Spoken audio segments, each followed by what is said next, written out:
দেখুন 22শে জুন 2026 আমাদের একটি মিটিং হয় কলকাতায়।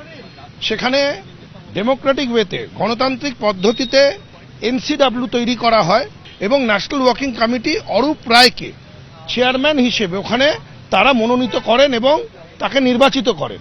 আমরা সেই মর্মেই চিঠি দিয়েছিলাম। সেটা নিয়েই আজকে নির্বাচন কমিশনের ফুল বেঞ্চ উপস্থিত ছিলেন। আমরা সেই কথাগুলোই তুলে ধরেছি এবং তারা আমাদের কথা খুব পেশেন্টলি আমাদের কথা শুনেছেন। নির্বাচন কমিশনকে জানানোর বিষয় এটাই যে আমাদের এনসিডব্লিউ নতুন করে তৈরি হয়েছে এবং সেটা সর্বসম্মতিতে তৈরি হয়েছে এবং সেই এনসিডব্লিউ মাননীয় অরূপ রায়কে চেয়ারপারসন হিসেবে করে তুলে ধরেছেন, নির্বাচিত করেছেন।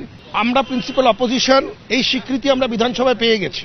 চেয়ারপারসন বা জেনারেল সেক্রেটারি এটা তো এনসিডব্লিউ ঠিক করবেন, ন্যাশনাল ওয়ার্কিং কমিটি যেটা তৈরি হয় তারা ঠিক করবেন। তো ন্যাশনাল ওয়ার্কিং কমিটি তো সিদ্ধান্ত নিয়েছেন অরূপ রায়কে চেয়ারপারসন হিসেবে, সিদ্ধান্ত নিয়েছেন কারা জেনারেল সেক্রেটারি হবে, কে ট্রেজারার হবে, তো সেই সিদ্ধান্তই তো থাকবে।